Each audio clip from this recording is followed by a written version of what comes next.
Okay? Christine was the oldest. She was 2 years older than Martin. So now they're going to school.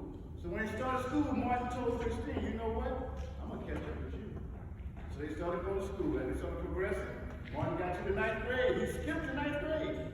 He went to the 10th, 11th grade. He skipped the 12th grade.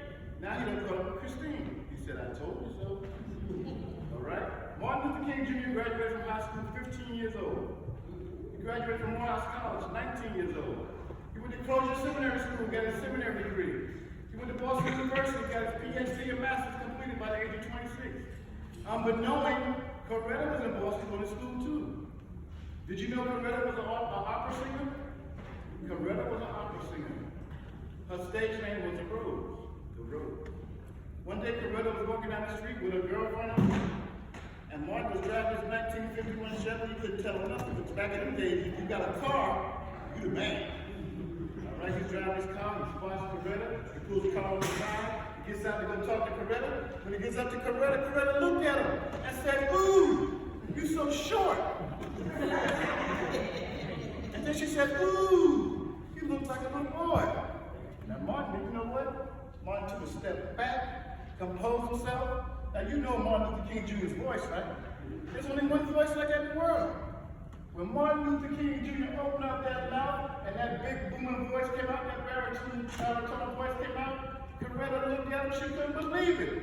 She said she got stuck. She said the next time she looked at him, he started to grow taller. She said she forgot about how short he was. She said he had a good conversation, he was very mature, and she liked him. Now Martin knows he in there now. Martin knows he in there now, so look, when you in there, what you do? Martin asked her out for a date. And she said yes. They went out on a date, things started progressing, they started courting. You ever met somebody, a man or woman, you look at them, you know they're the one after you talk to them? She's the one. We say, he's the one. Martin knew Coretta was the one. So he asked her to marry him. And she said yes. They got married, they went to our hometown of Marion, Alabama, got married, they spent their honeymoon night in a funeral parlor. There was no black hotels or motels back then. Next day, they continued the honeymoon. 2 weeks later, he gets a phone call from Montgomery, Alabama. The Dexter Avenue Church, they want Martin to be the new pastor of the church. The pastor they got now, all they talk about is politics. Their church don't want to talk about politics, they want to talk church talk. But what their church didn't know when they got Martin to be the leader or the pastor, they didn't know what they was in for, because Martin was going to take it to a whole nother level. All right? Now the church, they decided they want to boycott the bus company. They tell Martin they want him to be the leader of the boycott. They had another young lady that was supposed to take Rosa Parks' place, but she got pregnant. That's how Rosa Parks got there. So one night, Rosa Parks got off for work. She was all tired, worn out, got on the bus, walked to the back of the bus. There's no seats. She walks to the front of the bus, the seat right there. She sits down. She sits down. She sits down, the bus takes off and goes to the next stop. Picks up a man gets on the bus, there's no seat. Bus driver gets up and says, I'm sorry, man, you're going to have to give up your seat. Rosa Parks said, I'm sorry, I'm tired, I just got off work, I'm not giving up my seat. Bus driver asked her one more time, ma'am, you're going to have to give up your seat. And she refused. They locked her up and took her to jail. Congregation got out of jail. Now they want Martin to be the leader of the boycott. Martin says, okay, no problem. I'll be the leader. Okay? So now, Martin, the leader of the boycott, they decide to boycott the bus company, and they said, I'll take y'all all the way. It takes a whole year. I'm going to get you to work every day. And it took almost a whole year. But Martin kept his word. He got him to work every day. Now the bus company was about to go bankrupt, out of business, because nobody was riding the bus. So they had to make a decision. And their decision would shock the world. They decided to integrate the bus. Nobody didn't think that was going to happen. So they integrated the bus. Boycott's over. That's a huge victory for Martin Luther King Jr. Now he's famous. Everybody knows about Martin. So every time there's a problem, who are they going to call? They're going to call Martin. That's right. So now, Martin gets a phone call from Memphis, Tennessee. The sanitation workers, they want better working conditions and higher wages. Did you know that Martin Luther King Jr. wasn't going to go to Memphis? He wasn't going to go. But you ever get a gut feeling in your stomach, or you ever get it up here in your mind, your conscience tell you, maybe I should rethink that. Come on now, said, suppose I don't go to see for the sanitation workers. Suppose I don't go. What's going to happen to them? So the question I put before you, suppose Martin Luther King Jr. never went to Memphis. Suppose he never got assassinated. Suppose he lived many, many more years. Would we be in a better place? Would we be in a better place? Yes or no? Would we be in a better place? Okay, would we be in a better place? All right, that's a big if. So Martin changed his mind and he went to Memphis. He traveled all the way, he got to Memphis. When he talked to the sanitation worker, he said, don't worry about it. I'm going to take care of it. He said, but right now I'm tired. I've been traveling all day. I want to get something to eat. I want to go back to my motel room, the Lorraine Motel in Memphis. You go back to the motel room, there's a lot of people running out the window. You walk out to the balcony window, wait, and what happened? Our leader is dead. Well, how about this? 14 months later, they found his brother, A.D., dead in the backyard of the swimming pool. They tried to say A.D. drowned. We know A.D. didn't drown. A.D. was captain of the Morehouse swim team. So if you're captain of the swim team, what that mean? You can swim. So when they did the autopsy, guess what they found? They didn't find no water in his lungs. You know what they found? Rope marks around his wrist. Rope marks around his neck. All this area, the torso, chest area, tore up, destroyed. A.D. was killed in another location. Body brought back to his house and threw him in the swimming pool. His son found his father dead in the swimming pool on his birthday. Tragedy on top of tragedy. Now we're going to go back to Daddy King. Daddy King done lost both his sons. He done lost Martin. He done lost A.D. How would you feel? How would you feel you done lost both of your sons and you're still alive? How would you feel? Daddy King pulled himself together and pressed on. Now we're going to fast forward to 1974. 1974, on a Sunday morning, Mama King was on that organ right there, getting the choir ready for church service. This very sick, demented black man named Marcus Wayne Chenault from Dayton, Ohio, a college student, a straight-A student, had a vendetta against black pastors. He came in to kill Daddy King. When they went to the hotel room, they found a list of black pastors he was going to kill. Guess whose name was on top of the list? Daddy King. Okay, on that particular Sunday, he walked in just like you. He came up here, came down here and sat down. Remember, he don't know how Daddy King looked. So he's trying to figure out who Daddy King is. He comes down here, he sits right here where you're at. He's looking around, trying to figure out who Daddy King is, while Mama King is over here in the organ getting quiet ready. He gets frustrated, stands up, says, I'm taking over the church. He pulls out 2 guns, turns around, shoots, and kills Deacon Boyd. He wounds 2 other people. He walks over here to the organ where Mama King is. I can just imagine. He walks over here, point blank range, shoot, kill Mama King, push the organ on top of her, runs to the back door, they catch him. Now we know he's going to jail. We know he's going to get the death penalty. He just killed 2 people and wounded 2 more. But guess what?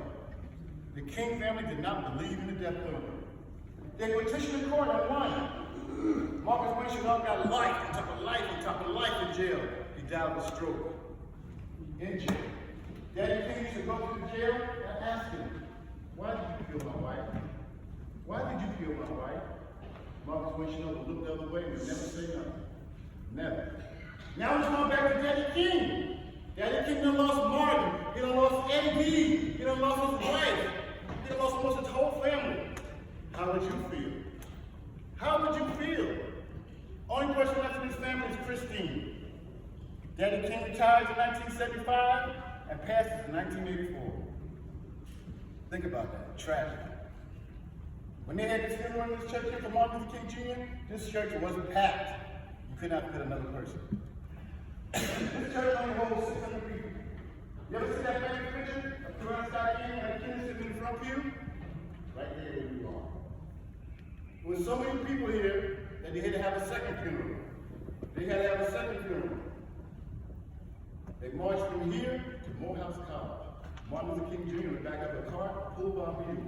250,000 people. 250,000 people. And this church right here that you're in right now, everything in this church is original. You're sitting in original pews.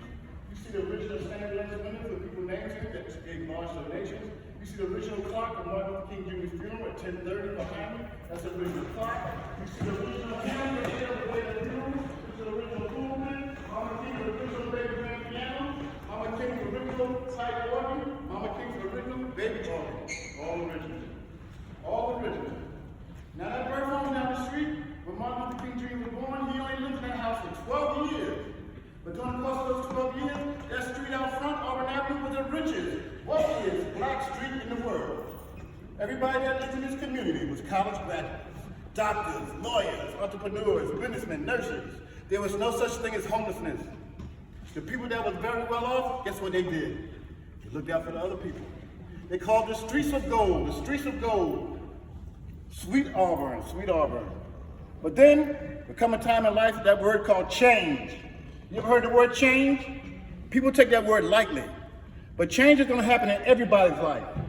There's nothing you can do about change. Change is going to happen.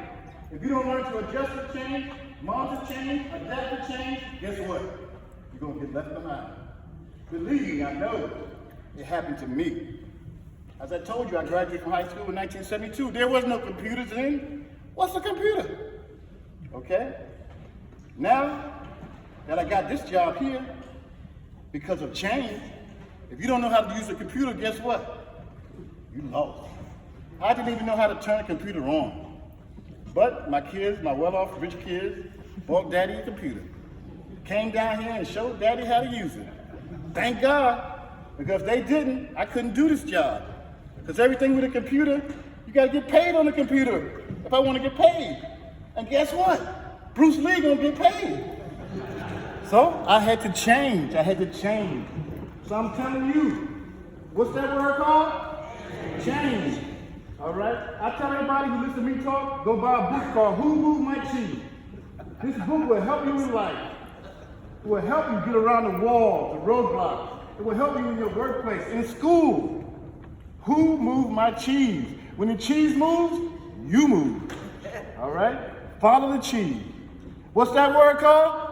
Change. Come on now. Change. All right. Anybody got any questions? Any questions? We got all these schools here. I know one question now. All right, the chess crew, the chess team represent now. Give me a question. Anything. Go ahead. Where I buy this at? Yeah. The Rangers, I get it. They give us part of the uniform. Oh. We ordered, this hat costs $150. Yes. Go ahead. You forgot? Well, you was playing hard chess, huh? All right, any other? Come on now. Look at all the school at. Where you at? Right here. Come on now. Y'all represent. Question back. Represent. Y'all got a question? Anybody got a question down here with this other group? No questions? Oh yeah, Professor back there. He said y'all ready to get a question up? All right, give me a question. Anything. Come on now, y'all got to represent the group. Come on now. All right, go ahead. What would be the what? How long would the last? How long would it last? Yeah, drum maker instinct lasts about an hour and a half. You ever heard of the drum maker instinct? Drum maker instinct was a eulogy to Martin Luther King Jr. Martin Luther King Jr. knew he was going to die. He wasn't afraid to die. He wasn't scared to die. Martin Luther King Jr., to me, he didn't fear anything. All right? So he had a eulogy. He like a eulogy. He told people we don't want to be known for being famous and having a lot of money, because he didn't have a lot of money. He said he wanted to be known for helping people, that he tried to help somebody. He didn't want anybody to know that he won over 400 awards. He won a Nobel Peace Prize. He just wanted to be known to try to help people. That about 2 hours. Go ahead.